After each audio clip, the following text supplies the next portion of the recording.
अमावास की रात को कुन्नू काली पहाड़ी के जंगल की ओर निकल पड़ता है ताकि रानी की जान बचाकर राजा से इनाम पा सके।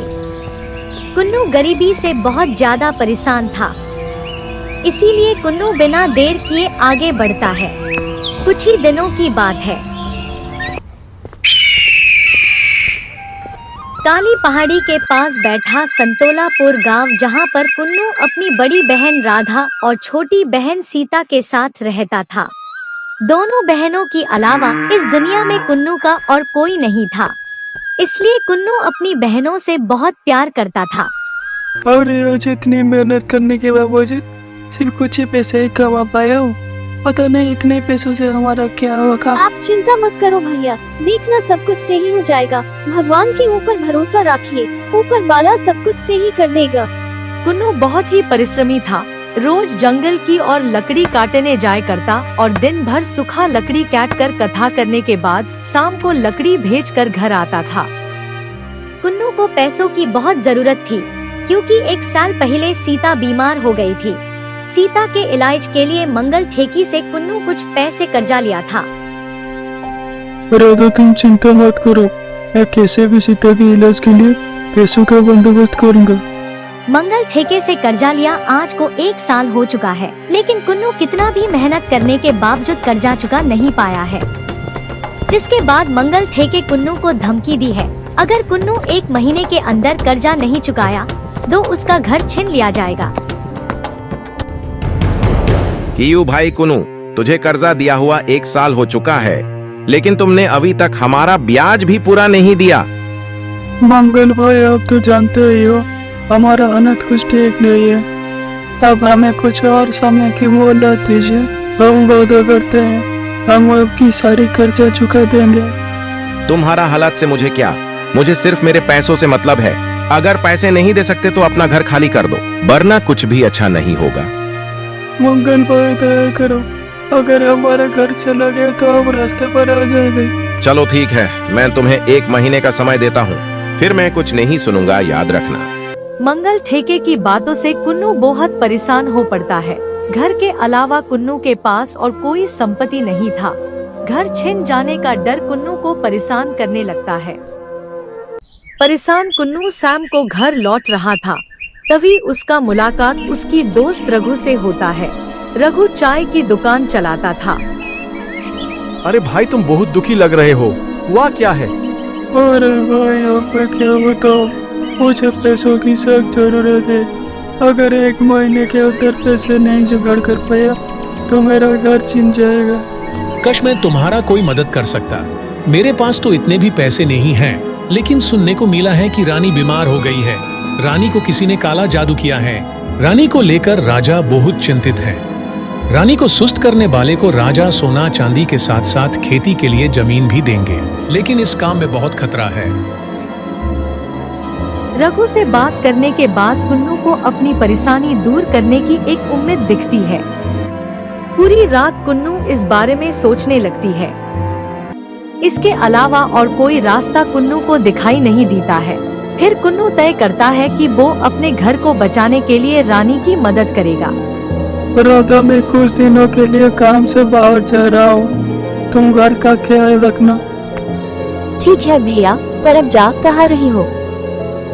तुम चिंता मत करो, मैं जल्दी घर वापस आ जाऊंगा। फिर सुबह सुबह कुन्नू राजमहल की ओर जाने को तैयार हो पड़ता है। जाते समय अपनी कुल देवता को याद करके कुन्नू निकल पड़ता है। बिना रुके कुन्नू राजमहल की ओर बढ़ चलता है। दिन भर लगातार चलने के बाद आखिर राजमहल पहुंच जाता है। इतना बड़ा महल देखकर कुन्नू अचंभित हो जाता है। अरे बाप रे, कितना बड़ा महल है। तभी उसकी और राजमहल की एक सैनिक तेजी से आता है और कुन्नू से पूछता है, तुम कौन हो भाई, और राजमहल को क्यों आए हो? मेरा नाम कुन्नू है, मैं संतोलापुर से यहाँ पर रानी की मदद करने आया हूँ। मैंने सुना है कि वो बहुत बीमार है। तुमसे पहले भी कुछ लोग आए थे, लेकिन कोई भी सफल नहीं हुआ। तुम भी कोशिश करना चाहते हो? चलो मैं तुम्हें हमारी महाराज से मिलाता हूँ। महाराज, आपसे मिलने संटोलापुर से एक आदमी आया है जो हमारी मदद करना चाहता है। उसे देखकर लगता है कि उसे पैसों की काफी जरूरत है। पता नहीं ये आदमी हमारी मदद कर पाएगा भी या नहीं। तुम उसे राज दरबार में लाओ, हम महामंत्री के साथ आते हैं। राज दरबार में राजा अपनी मंत्री के साथ चलते हुए कुन्नू के पास आते हैं। आखिर इतना दूर आने के बाद कुन्नू की मुलाकात राजा से होती है। मैं हूँ राजा विश्वकर्मा और ये हैं हमारे मंत्री मोहनचंद। क्या तुम सच में हमारे लिए इस मुश्किल सफर वाला काम करना चाहते हो? इस काम में बहुत खतरा है, सभी लोगों ने हार मान ली है। महाराज विश्वकर्मा की जय हो। महाराज, मैं वादा करता हूँ, चाहे कुछ भी हो जाए, मैं आपका काम पूरा करूँगा, चाहे कितना भी मुश्किल क्यों न हो। मुझे तुम्हारा आत्मविश्वास बहुत अच्छा लगा। तो सुनो, कुछ ही दिनों पहले की बात है, हम रानी के साथ जंगल घूमने गए थे। उसी जंगल में एक बुरे तांत्रिक ने धोखे से रानी को कोई काला जादुई फल खिला दिया, जिसकी वजह से रानी बहुत बीमार हो गई है। अगर रानी को उस काले जादू से बचाना है तो काली पहाड़ी पार करने के बाद एक गुफा है, जिसके अंदर एक खास तरह का जादुई पेड़ है, जिसका फल काला जादू को खत्म कर सकता है और रानी को बचा सकता है। लेकिन उस गुफा में एक शैतानी राक्षस रहता है जो किसी को भी जिंदा नहीं छोड़ता।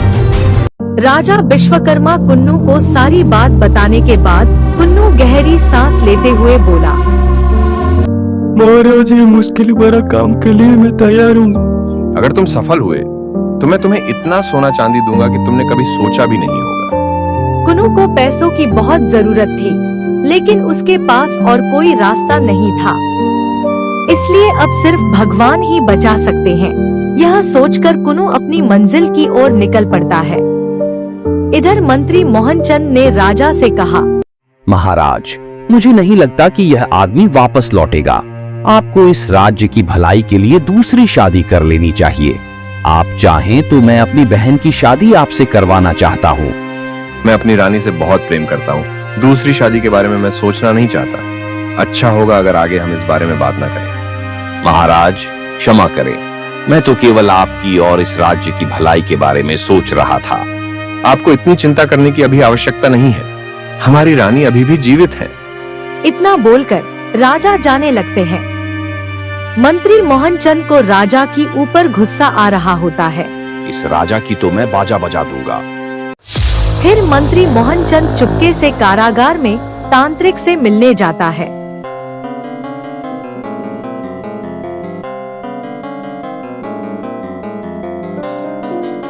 मूर्ख तांत्रिक, तुझसे कोई भी काम ठीक से नहीं होता है। मैंने तुझे फल राजा को खिलाने के लिए कहा था और तूने रानी को खिला दिया और ऊपर से पकड़ा भी गया। मैं क्या करता? मैंने तो फल रानी को राजा को खिलाने के लिए दिया था।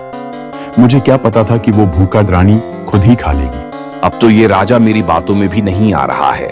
अगर हमारा सच राजा को पता चला तो राजा हमें छोड़ने वाला नहीं है। रानी बचने वाली नहीं है, क्योंकि आज तक कोई भी उस काली शैतान से बचकर जादुई फल नहीं ला पाया है। तुम मुझे जल्द इस कारागार से निकालो, वरना मैं राजा को तुम्हारी सच्चाई बता दूंगी। ठीक है, रानी के मरने के बाद मैं तुम्हें इस कारागार से भगा दूंगा। यहाँ कुन्नू अपनी किस्मत के भरोसे रानी के लिए जादुई फल की ओर बढ़ चला है। धीरे धीरे दिन के ढलने के साथ साथ अमावस रात के गहरे अंधेरों ने जैसे काली पहाड़ी के घने जंगलों को बांधने लगा हो। कुन्नू का दिल बेचैनी के साथ डर से भी भरने लगा था, लेकिन अपनी दोनों बहनों की यादों के साथ कुन्नू धीरे धीरे अपने कदम काली शैतान की गुफा की ओर बढ़ाने लगा। काली शैतान को कुन्नू का पता चल जाता है। उसे इंसानी महक आने लगती है। इंसानी मांस की खुशबू किसकी याद आई है जब वो यहाँ चला आया? मैं उसे कच्चा चबा जाऊंगी। इतना बोलकर शैतानी चुड़ैल गुस्से से कुन्नू के ओर उड़कर आती है। शैतानी चुड़ैल को अपनी ओर आता देख कुन्नू डर से कांपने लगता है।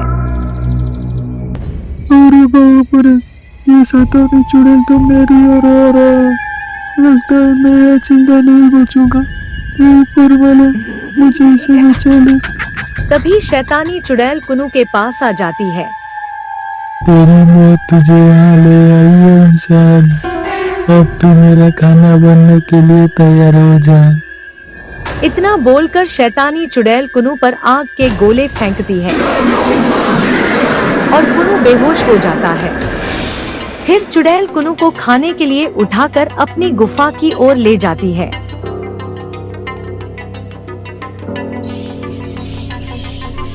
कुछ देर बाद अचानक कुन्नू की आंखें खुलती है। तभी कुन्नू खुद को एक गुफा के अंदर पाता है। लगता है शैतानी चुड़ैल मुझे यहाँ पर ले आया है। कुन्नू इधर उधर देखने लगता है और सोचता है, शैतानी चुड़ैल आने से पहले किसी भी तरह निकलना है यहाँ से। कुन्नू अपनी जान बचाकर भागने के बारे में सोच ही रहा था। तभी शैतानी चुड़ैल आता है। शैतानी चुड़ैल को देखकर कुन्नू डरते हुए कहता है, और ये चुड़ैल बोला, मुझे मार कर तुमको क्या मिलेगा? मैं तो मामूली सा लकड़ी काटने वाला इंसान हूँ जो लकड़ी काट कर अपने घर चलाता है।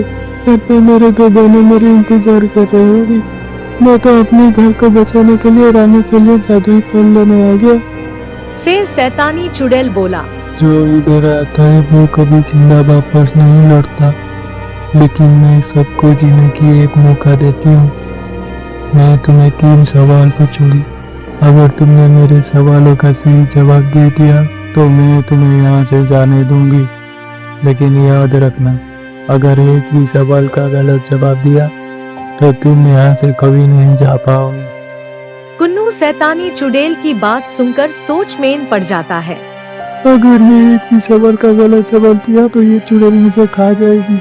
कुन्नू के पास केवल एक ही मौका था, इसलिए कुन्नू चुड़ैल के सवाल के लिए राजी हो जाता है। मैं तुम्हारी सवालों के लिए तैयार हूँ। तुम्हारी सवालों का जवाब देकर ही मैं यहाँ से जा सकती हूँ। चलो देखते हैं तुम कितने होशियार हो। आज तक कोई मेरे सवालों का जवाब नहीं दे पाया है। तो तुम मेरी पहली सवाल सुनो। मुझे बताओ वो क्या है जो जहाँ पहुँचना चाहे पहुँच सकती है, उसे इस दुनिया में कोई भी नहीं रोक सकता। शैतानी चुड़ैल का पहला सवाल सुनकर कुन्नू गहरी सोच में पड़ जाता है, लेकिन कुछ भी सोच नहीं पाता। तभी उसे पुराने दिन याद आते हैं जब वह लकड़ी काट कर थक-हार कर बैठ जाया करता था।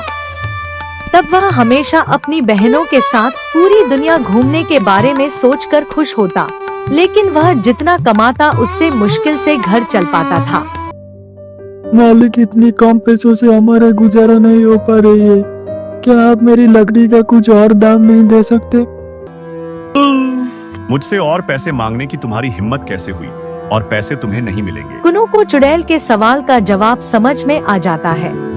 तुम्हारी सवाल का जवाब है हमारी सोच। भले ही हम किसी भी जगह से कितना ही दूर क्यों ना हो, हमारी दिमाग में हम उसकी छवि बना लेते हैं। इसीलिए हमारी सोच को कहीं पहुंचने में समय नहीं लगता।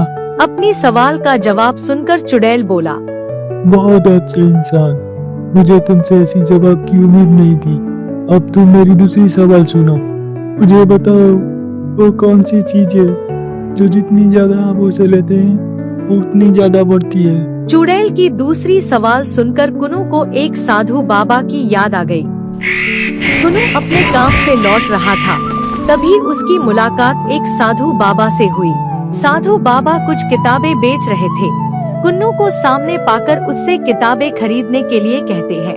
सुनो बेटा, सुबह से मेरा एक भी किताबें नहीं बिका है। अगर किताबें नहीं बिका तो मुझे आज भूखा रहना पड़ेगा। क्या तुम मुझसे एक किताब खरीदना चाहोगे? बहुत अच्छा किताब लाया हूँ जो कि धर्म शास्त्र पर आधारित है। साधु महाराज, मैं तो जंगल में लकड़ी काट कर अपना गुजारा करता हूँ, मुझे माफ करना, पर मेरा किताबों से क्या काम? पर आपको भूख लगी है, आप चाहे तो मैं आपको मेरे घर पे खाना खिला सकता हूँ। बेटा, संसार में ज्ञान ही एक ऐसी चीज है, इसे तुम जितना लो उतना बढ़ता है और आगे जाकर तुम्हें सही रास्ता दिखाता है। तुम्हारा मन बहुत साफ है। अगर तुम मुझे भोजन कराना चाहते हो तो मैं जरूर भोजन करूंगा, लेकिन मुफ्त में नहीं। तुमको एक किताब मुझसे लेनी होगी। जैसी आपकी मर्जी साधु महाराज। मेरे घर पास में ही है जहाँ मैं मेरी 2 बहनों के साथ रहता हूँ। आप मेरे साथ चलिए। साधु बाबा की कही गई बात को याद करके कुन्नू चुड़ैल की दूसरी सवाल का जवाब देता है। ज्ञान ही एक ऐसी चीज है जिसे तुम जितना लो वो उतना बढ़ता है। अपनी सवाल का जवाब सुनकर चुड़ैल खुश होता है। तुम बहुत समझदार हो इंसान, लेकिन मेरा और एक सवाल बाकी है जिसका जवाब तुम्हें देना है। मेरी आखिरी सवाल सुनो। ऐसी कौन सी चीज है जो आप हर वक्त आगे लेके चल रही होते हैं लेकिन कभी देख नहीं सकते? तेज बारिश के बीच कुन्नू घर लौट रहा था। आज तो बहुत देर हो गई, मुझे जल्द घर पहुंचना पड़ेगा वरना बारिश में मैं बीमार पड़ सकता हूँ।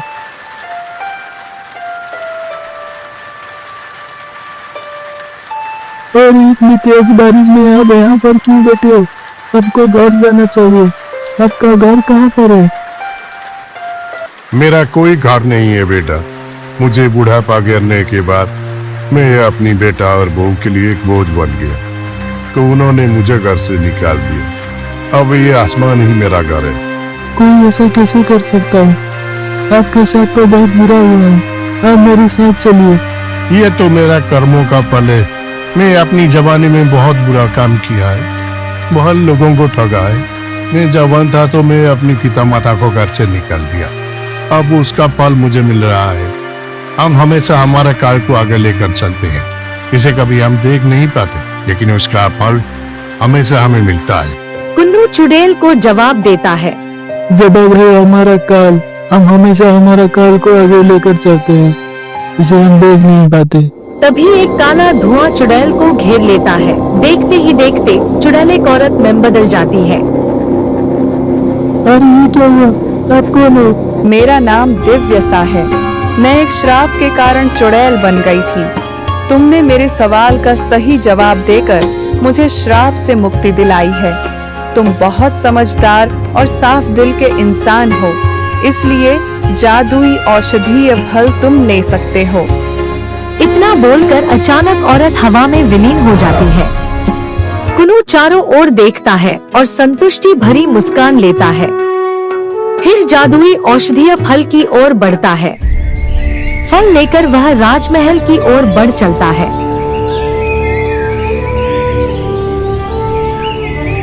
उधर सेनापति को मंत्री पर शक हो जाता है। सेनापति छुपकर मंत्री की सारी बातें सुन लेता है, फिर राजा को सारी सच्चाई बता देता है। मुझे पहले से ही मंत्री की नीयत पर संदेह था। जितना शीघ्र हो सके मंत्री मोहनचंद को कारागार में डाला जाए। कुन्नू जादुई औषधीय फल लेकर राजमहल पहुंचता है और रानी की जिंदगी बच जाती है और राजा कुन्नू का आभार व्यक्त करते हैं।